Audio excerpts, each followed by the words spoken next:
May mga pagkakataon na hinuhusgahan ng isang tao base lamang sa estado nito sa buhay. Subalit minsan, kung sino pa yung walang-wala ay sila pa itong nakakaunawa at tumutulong sa kanilang kapwa. Sa videong ito ay ibabahagi ko sa inyo ang kwento ng dalawang tao na siguradong kapupulutan natin ng aral at inspirasyon. Kaya naman, inaanyayahan ko kayong manood hanggang sa dulo ng videong ito.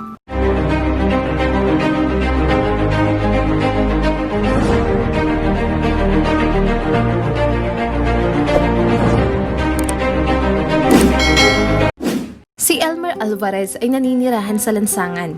Nangangarap na sana ay mabago pa ang kanyang buhay. Matagal na siyang pagala-gala sa kalye, walang matuluyan at malapitan. Napakarumi niya at sira-sira ang kanyang mga damit. Kitang-kita sa kanyang itsura kung gaano siya kahirap. Bilang isang pulubi ay umaasa siya kung magkano ang ibibigay ng mga taong naaawa sa kanya. Para kay Elmer, swerte daw siya kung makakakain siya ng 2 beses sa isang araw. Hindi niya na rin iniisip kung anong oras siya kakain. May mga pagkakataon kasi na kumakalam na ang kanyang sikmura, ngunit wala pa siyang sapat na pera kaya kailangan niyang magtiis ng gutom. Minsan, natutulog na lamang siya nang walang laman ang kanyang tiyan. Hindi rin siya sigurado kung hanggang kailan magiging ganoon ang kanyang buhay. Ngunit sa kabila ng lahat ng hirap na pinagdadaanan ni Elmer ay hindi nawawala ang pananalig niya sa Diyos. Isang umaga, pagkagising niya ay ramdam niya ang malamig na simoy ng hangin. Alam niya na paparating na naman ang taglamig. Hindi niya alam kung makakatagal ba siya sa labas kapag umuulan na ng nyebe. Ito rin ang karamihang pinoproblema ng mga pulubi, lalo na yung mga matatanda. Habang nakaupo siya ay bigla niyang napansin ang isang maliit na papel sa kanyang tabi. Nang titigan niya itong mabuti ay na-realize niya na isa itong tseke. Bigla siyang napatigil. Nagdalawang isip kung kukunin niya ba ito o hindi. Iniisip niya na baka naiwan yun ng may-ari at balak na balikan. Maaari ding may makakita sa kanya kapag kinuha niya iyon at akalain na ninakaw niya ito.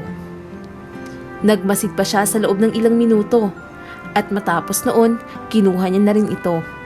Nakasulat sa tseke ang $10,000. Cash ito at may pirma na. Kung sa pera natin ay katumbas ito ng halos kalahating $1,000,000. Hindi makapaniwala si Elmer. Maaari na siyang magkaroon ng maliit na tirahan sa ganoong halaga. Bukod pa roon ay makakakain na siya ng masarap at makakabili ng bagong damit. Marahil ay ito na nga ang sagot sa kanyang mga dasal. Ngunit sa kabila ng tuwa na kanyang nararamdaman ay parang may kung anong bagay ang bumabagabag sa kanya. Naitanong niya sa kanyang sarili kung dapat niya bang kunin ang pera na hindi naman para sa kanya. Marahil kung ibang tao ang nasa posisyon ni Elmer ay pumunta na ito sa bangko upang papalitan ng tseke at pagkatapos ay ibibili iyon ng kanyang mga pangangailangan.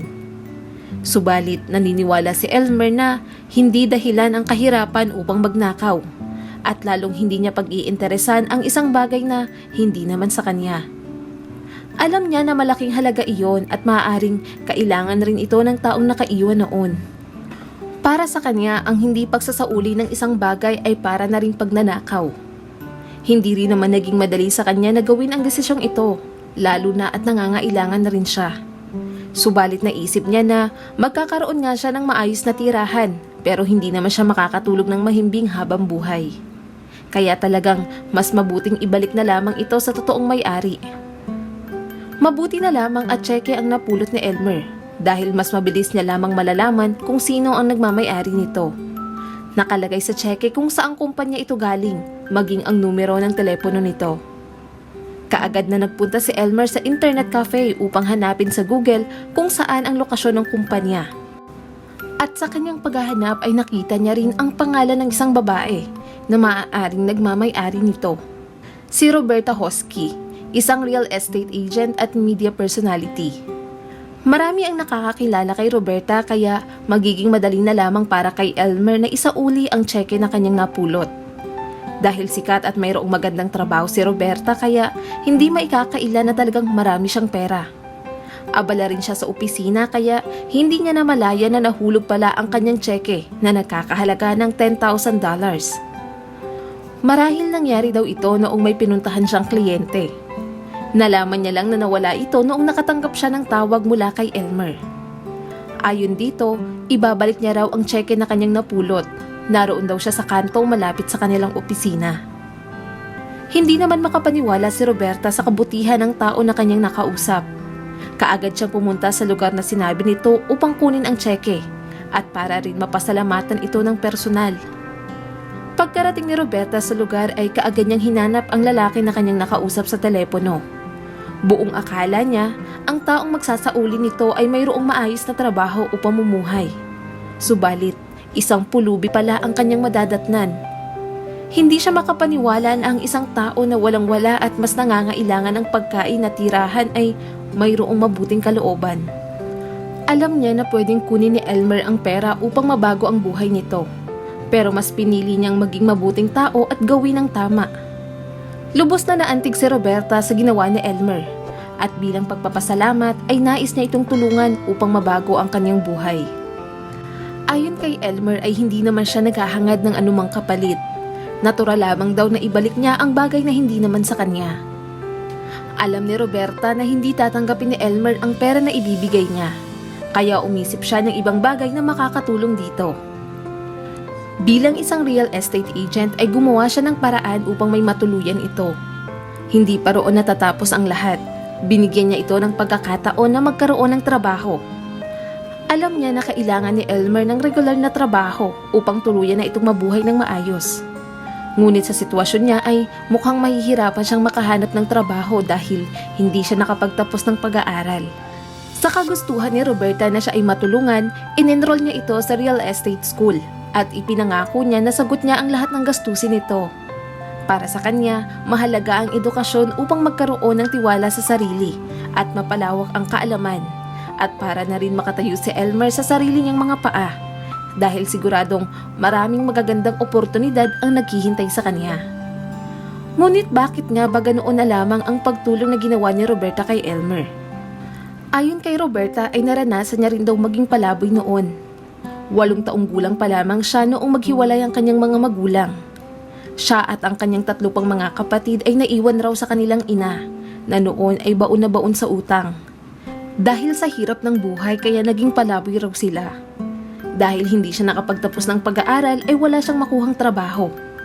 Sa edad na 17 ay nagdalang tao siya at iniwan siya ng tatay ng kanyang anak kaya napilitan siyang magdoble kayod.